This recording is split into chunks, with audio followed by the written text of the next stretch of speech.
Greetings and welcome to this edition of Positronic. I'm Barry P. Cook. I'm here to talk to you about the Season 3 premiere of The Mandalorian. As the episode begins, we are at a forge where a helmet is being made to a drumbeat. And the helmet is then quite ceremoniously given to a boy on a beach upon his swearing the Mandalorian oath, which he doesn't complete because a ginormous crocodile-type creature exits the water and attacks the assembled Mandalorians. And the whole time I'm thinking, oh man, this is a flashback to when Din got his helmet, and maybe this is why he's going to be able to get away with having taken it off, because he didn't get to complete the oath and he didn't get to swear that he'd never take it off. But it turns out that that wasn't the case, because after they struggle to deal with this crocodile for a while and are getting their asses handed to them, Din arrives in his Naboo fighter and destroys the thing. It was very, very cool. Din and Grogu then meet with the Mandalorian armorer and talk about how Din, aka Mando, is going to go to Mandalore to try to bathe in the ancient waters and redeem himself for having removed his helmet. After which they fly off together, and while they're in hyperspace, Grogu sees some things in the hyperstream that seemed like they were like giant whales or something. And because it seemed to scare him, he goes out of his little bubble down into the cockpit to cuddle with a sleeping Mando at the controls. It was kind of cute, actually. They then arrive at Navarro. And after visiting a statue of IG-11, the droid from Season 1,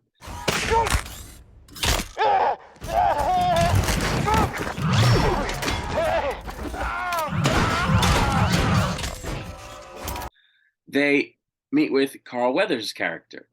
He's glad to see Mando and offers him some land that he could settle down on and become like a merchant or whatever, but Mando says he can't, that he has other business. All the while, Grogu is spinning around in Carl Weathers' office chair and using the Force to take candies from a nearby candy dish. Their meeting is interrupted when some pirates show up and demand to be able to patronize a bar, which is no longer a bar, but a school. And there's a bit of a showdown in the streets, and the Carl Weathers character and Mando have to shoot and kill all the pirates but the leader, who turns tail and runs. The Carl Weathers character renews his offer of a tract of land to Mando, this time saying that he could really use a marshal. And upon being asked about her, in a quick line of dialogue that barely lasted a second, the Carl Weathers character explains that Marshal Dune is no longer the marshal there because she was recruited away to another position, which is very interesting. Because that, of course, was the Gina Carano character, and Gina Carano is no longer involved with Star Wars. Anyway, it seems that the reason Mando came to this planet was he wants IG-11 reconstructed from the parts of them that were used to make the statue of him, so that he can have someone to help him explore Mandalore. I guess he's the only droid he trusts to help him. I don't know. Anyway, they succeed at getting his torso activated after Mando basically hotwires him, like literally just cross two wires. And for some reason, when it sees Grogu, it launches itself off the table and tries to kill him, dragging itself around on the floor by its torso. And after tossing Grogu around like a bit of a football in a game of keep away, they have to drop a statue on IG-11's head to stop it, because blasters didn't seem to work for some reason.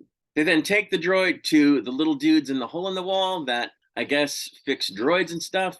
And it turns out that they can't really fix them until they get a certain part. So after Grogu tries to, like, grab and squeeze one of the little dudes for some reason, I don't know, because he thinks it's a toy or whatever, Mando heads off to locate the part, which apparently can't be found on Navarro. On the way to where they're going, they're beset by the pirate leader guy from before and a couple of new cohorts of his who apparently are a little annoyed that Mando killed their brethren. And a dogfight chase through an asteroid field commences, which seemed to thrill Grogu because he giggles. When Mando winds up face to face with the main pirate ship at the end of the chase, he has to flee at top speed in order to avoid being destroyed by the pirate captain, who's pretty pissed because now he's lost a couple of ships as well. Mando and Grogu then arrive at the planet where Bo-Katan is the supposed ruler, but she tells him that she doesn't rule anything, because no one will follow her without the darksaber, and that since he still has it, he should be the ruler.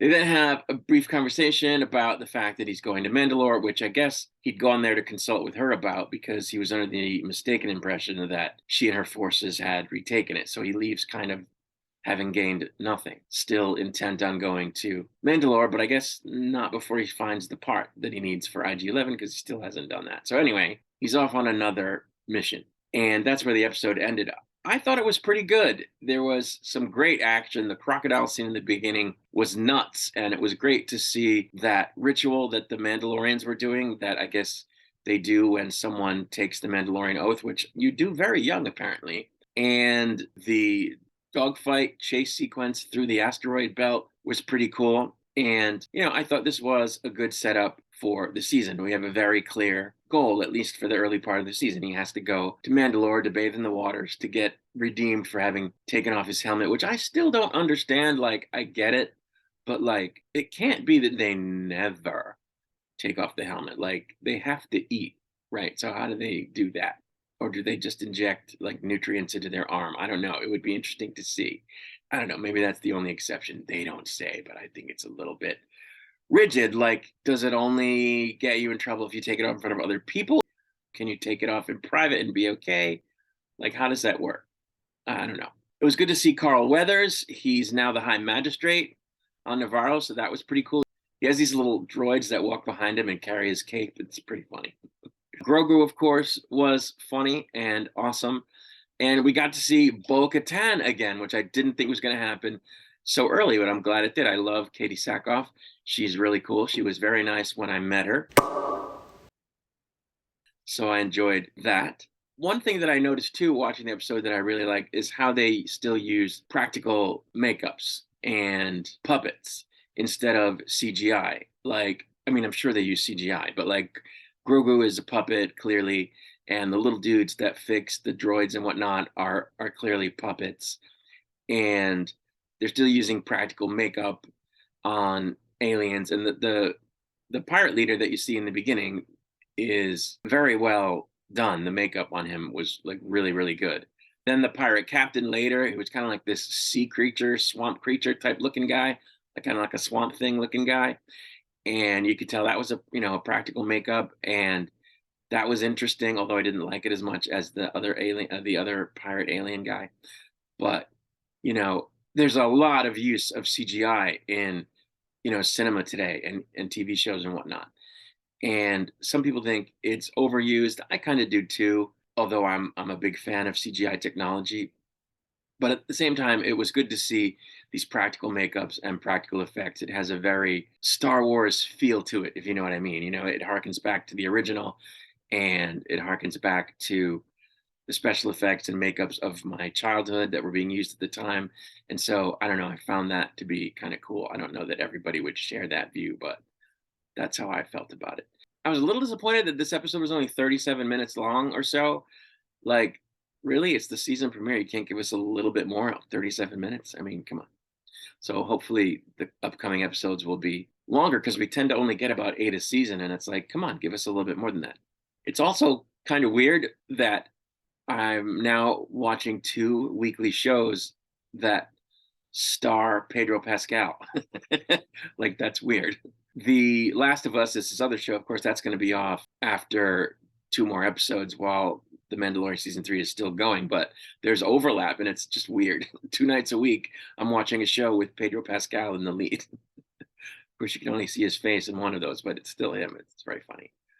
But that's it. I really like this episode. This is a good show, and I can't wait to see, the next episode.